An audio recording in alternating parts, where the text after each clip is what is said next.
শপথ জুলাই সনদে হ্যাঁ বলো, হ্যাঁ বলো, হ্যাঁ বলো জুলাইয়ের শপথে, হ্যাঁ বলো, হ্যাঁ বলো মানুষের ক্ষমতায়, মানে আলো, হ্যাঁ মানে মুক্তি, হ্যাঁ মানে নতুন রাষ্ট্রের নীতি।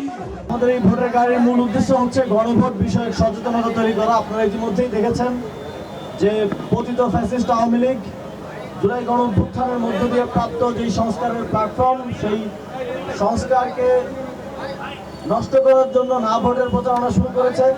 এবং আমরা অত্যন্ত সংখ্যার সাথে দেখেছি যে ফ্যাসিবাদ বিরোধী লড়াইয়ে থাকা কোনো কোনো রাজনৈতিক দলও তৃণমূল পর্যায়ে না ভোটের পক্ষে অবস্থান নিয়েছে। তারা সেই ফ্যাসিবাদী ব্যবস্থাকেই কায়েম রাখতে চায়।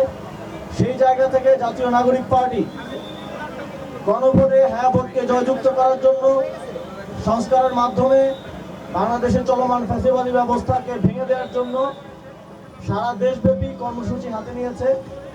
তারই একটি অংশ হিসেবে আমাদের এই ভোটের গাড়ি আজকে আমরা উদ্বোধন করছি। আমরা ভোটার গাড়ির পরিমাণ আরো বৃদ্ধি করব। প্রাথমিকভাবে একটা দিয়ে আমরা শুরু করছি। এই ভোটার গাড়ি সারা দেশে গণভোটের পক্ষে সচেতনতা তৈরি করবে, সাধারণ মানুষকে গণভোটে হ্যাঁ ভোট দেওয়ার জন্য উদ্বুদ্ধ করবে এবং গণভোটে হ্যাঁ ভোট দিলে কি কি সংস্কার হবে সেটার বিষয়ে সচেতনতা তৈরি করবে। ইতিমধ্যেই অনেকে গণভোট নিয়ে নানা ধরনের গুজব ছড়ানো শুরু করেছে। সে বিষয়ে আমরা মনে করি সারা দেশে সচেতনতা তৈরি করা প্রয়োজন এবং মানুষ যেন স্বতঃস্ফূর্তভাবে হ্যাঁ ভোট দিতে কেন্দ্রে আসে নির্বাচনের দিন 12ই ফেব্রুয়ারি, সেটা নিশ্চিত করা গণঅভ্যুত্থানের অন্যতম শক্তিশালী প্ল্যাটফর্ম হিসেবে জাতীয় নাগরিক পার্টি সেটা নিশ্চিত করার জন্য জাতীয় নাগরিক পার্টির সর্বস্তরের নেতাকর্মীরা, প্রার্থীরা কাজ করবে এবং একই সাথে আমাদের এই গণভোটের গাড়ি সারা দেশে তার কার্যক্রম পরিচালনা করবে। কেন্দ্রীয় নির্বাচন পরিচালনা কমিটির পক্ষ থেকে আজকে এই একটা প্রচারণামূলক একটা ভোটের গাড়ি আমরা উদ্বোধন করব, যেটি সারা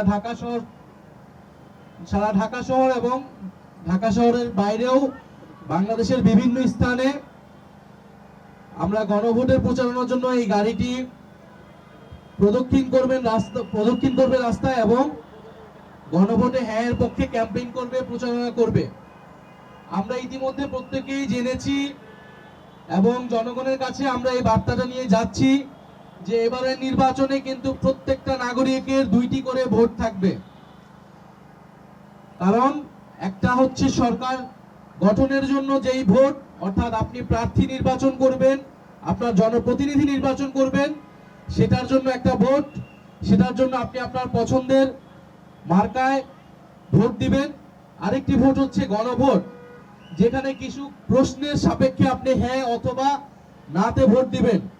গণ অভ্যুত্থানের পরে সময়টা জুড়ে আমরা যে ঐক্যমত কমিশনে ফ্যাসিবাদ বিরোধী রাজনৈতিক দলগুলো নানান আলোচনা, সমালোচনা, তর্ক বিতর্কের মাধ্যমে জুলাই সনদ প্রণয়ন করেছিলাম, সেই জুলাই সনদের উপরে এই গণভোট অনুষ্ঠিত হচ্ছে এবং এই গণভোটে আমরা জাতীয় নাগরিক পার্টি এনসিপি হ্যাঁ এর পক্ষে অবস্থান নিচ্ছি এবং জনগণকে আমরা হ্যাঁ এর পক্ষে আহ্বান জানাচ্ছি।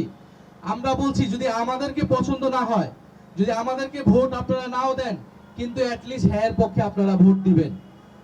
দল মত নির্বিশেষে আমাদের প্রত্যেকের দায়িত্ব এই হ্যাঁ এর পক্ষে ভোট দেওয়া, কারণ হ্যাঁ এর পক্ষে ভোট দিলে সংস্কার প্রক্রিয়া আগাবে, জুলাই সনদ বাস্তবায়ন হবে।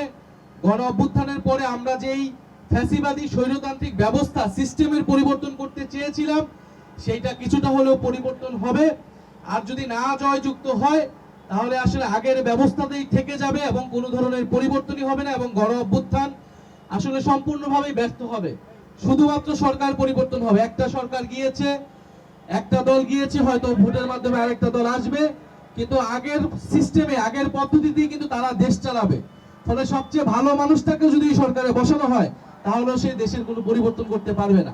এই জন্য আমরা বলছি আপনারা হ্যাঁ এর পক্ষে, সংস্কারের পক্ষে ভোট দিবেন এবং দল মত নির্বিশেষে আমরা সংস্কারের পক্ষে, হ্যাঁ এর পক্ষে ক্যাম্পেইন করব। সেটার জন্যই আজকের এই উদ্যোগটা। আমরা এরকম আরো অনেক উদ্যোগ এই পুরো ইলেকশনের আগ মুহূর্ত পর্যন্ত নিব। ইলেকশনের দিন পর্যন্ত আমরা হ্যাঁ এর পক্ষে এবং 11 দলীয় জোটের পক্ষে আমরা ক্যাম্পেইন চালাবো।